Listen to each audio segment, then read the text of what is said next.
And they are bizarre, freaky, alien-like structures that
Hi there, folks. I'm Sean the Modern Yeoman, and I'd like to welcome you back to another Work With Me Wednesday edition of the Modern Yeoman, where there's no music, no fancy editing.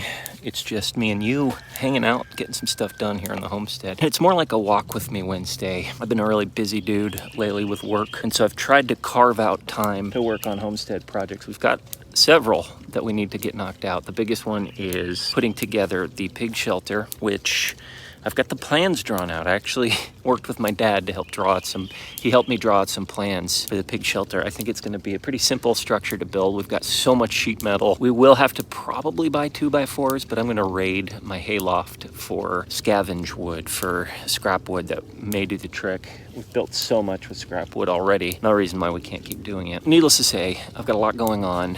Holly and I are going to be traveling this coming week. It's related to my work, but she's going to be coming with me. We're going to be going down to Georgia. So I will be gone. Holly and I will be gone for several days. And Nana Jana and my parents are going to take care of the homestead while we're gone. Next week, I don't know what the film schedule, what the video release schedule will look like next week. Needless to say, just wanted to keep you guys updated on what's going on. There's a couple things I wanted to show you today, but the very first thing I wanted to talk about was look at all of the work that Frank and Beans, the pigs, have done to this little briar patch. You'll remember in the previous episode, I set out to do a bit of an experiment back here. Fence is on right now, so I'm gonna be careful. I set out to do a bit of an experiment back here to see how quickly they would trample this brush and briar. It was pretty high. It was up chest level. And that was, 3 days ago? It wasn't long ago. And already, look how much work they've done. It's incredible how much they've already cleared, how much they've already trampled, how much they've already eaten. I'm gonna keep them in here in this extendo run for another week or two, however long it takes for me to build the pig shelter, which again, I'm gonna be gone next week. The week after that, I think is when I'm gonna focus on building that pig shelter and start moving them down into these luscious, beautiful woods. In the meantime, my little experiment, will the pigs clear brush, I'd say has been a success, because they certainly have. Now, granted, there's still a little bit of work to do here. There's still a couple little patches, but by and large, man, they've really knocked this thing down. This briar patch is pretty much just knocked flat. So anyways, a couple other things I wanted to show you. Let's get to them.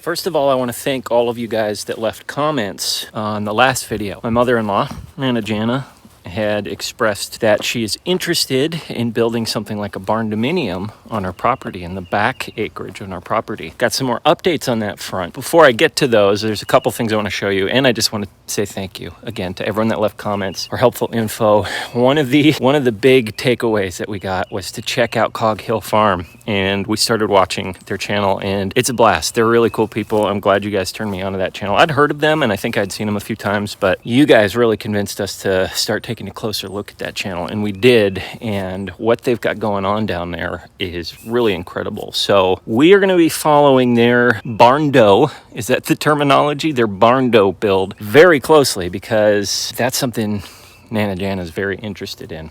Anyways, let me show you something weird. Let's take a look at, let's see if I can find them. You see these weird looking alien-like structure here? There's another one right here. They have these little dots in them. I'm here to tell you, these don't look even half as creepy as they did just a week ago. I'll show you a picture of what those things looked like a week ago. They're actually called cedar apple rust. I think that's the term. And they are bizarre, freaky, alien-like structures that affect two species, maybe three. The two species I know that they affect are cedar, which we got a ton of cedar, and apple trees. And unfortunately, as you guys know, we actually planted 2 apple tree saplings last year. And last year they got hit hard with rust on their leaves.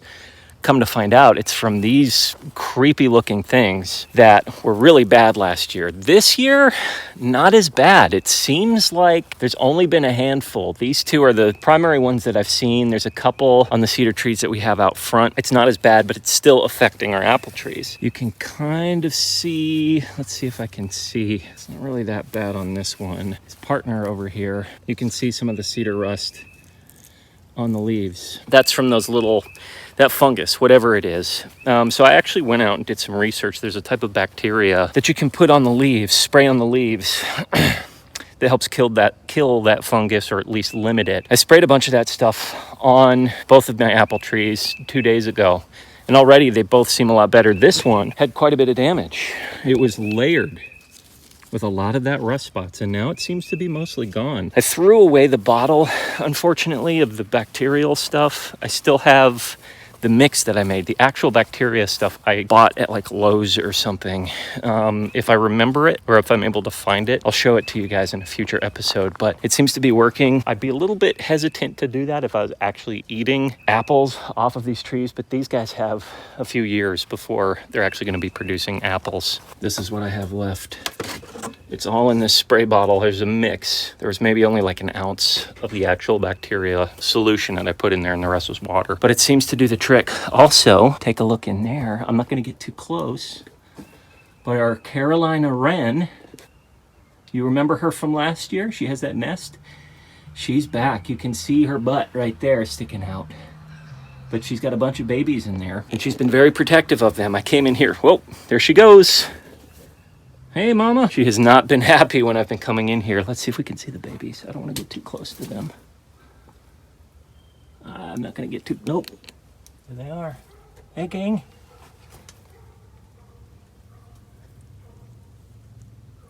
Last year, she had her nest up in here. She didn't do it again this year. I think it's because I cleaned it up a little bit. And it was like mid-season, she actually picked up her babies and moved them to a new nest. I'd never known birds to do that, but she did that last year. I don't know if she's going to do the same again this year. But right now, we're giving her lots of space to let her take care of her babies on her own term. Also, for everyone that's asked, the tractor is unfortunately still non-operable. I just have not had the time to go out there and take a look at her and fiddle with the inner workings. I'm pretty sure it's a fuel pump. Those of you that left comments, I really appreciate it. I think it's definitely a fuel issue. When I get a weekend free, I'm going to go out there and spend a day just fiddling with the inner fuel workings. I think I have to bleed the fuel system, bleed the fuel line, check the fuel filter, check the fuel pump. But from what everyone has told me, I'm almost certain it's a fuel issue. So I will have to figure out a way to carve out some time to go out there and fix that baby, because it's a good tractor. It's a powerful tractor. It just needs probably a very simple fix to the fuel system. I hope. It could be something more expensive, but if I'm not able to fix it with my own tinkering, I will have to call somebody up. I'll have to call up a professional to come out here and take a look at it, because for the past week and a half or so, it's just been a really nice looking lawn ornament in our front pasture, which you'll see when you drive around. We live in a pretty rural area. You'll see tractors just laying out in the front pasture. But I'd like to get this thing under a lean-to or under the carport or something, so it's not just sitting out in the elements. Big project. I got to take it on. Not as important as the pig shelter in terms of project priority, but definitely something I've got to take on soon. And yes, before I forget, big news on the building the Yo Nana Jana a house, or Barndominium, in the back pastures project. She is actually thinking of this spot right here. You may know this shed. That's the wooden shed that I cleaned out a few weeks ago. And then next to it is that old trailer that's busted down and breaking down, and all the furniture that we piled up there. That old trailer used to be hooked up to electric. You can see there's an electric line. You might be able to see it. There's an electric line that still goes out right about there. So it wouldn't be that big of an issue getting electric hooked up to the existing pole, the existing electric pole. And this little back grove here isn't far from our house, isn't far from our home acre. If I walk back here just a little bit, there's my tool shed, my metal tool shed. My compost cove is back there where I keep all my compost. And then here's the house right over there. So this little cove isn't that far away from where we're at. It's pretty close to things. It shouldn't be as hard to build out a road to come out here. It's a little bit inclined, so we'd have to flatten things out. In terms of the actual spots that she's looking at, we were thinking maybe way back in the back pastures past these woods, but it's looking like she's thinking more seriously about this zone right here. We cut all this stuff down, obviously. Maybe clear up this area, knock down that trailer, have whatever construction companies out here haul that stuff away, flatten this. There's a lot of different possibilities that we can do here. Our road, our gravel driveway coming up to our property is right over there beyond these fire pits. So we clear out these fire pits.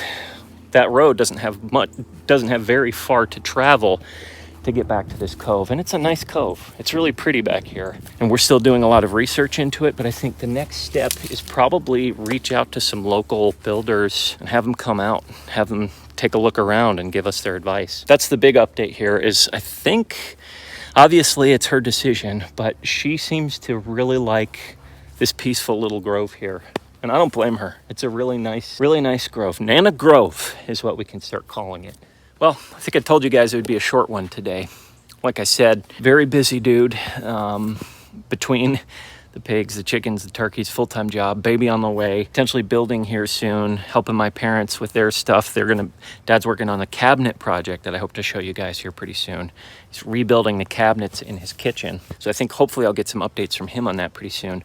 We've got a lot going on. There's a ton of stuff on my plate, and traveling. Didn't even mention that. I'm gonna be on the road next week for several days. So I still like to fit these in. I still like to talk to you guys. I still like to give you the updates on where things are. Sometimes homestead life isn't as routine as I'd like it to be, but it's fun to make these videos and give you guys an update on the latest and greatest. We've got a lot of big things on our plate, a lot of things happening, not only in the next year, but in the next few months. So thanks for hanging out with me. And until we see you guys next time, remember, as always, slowly, slowly.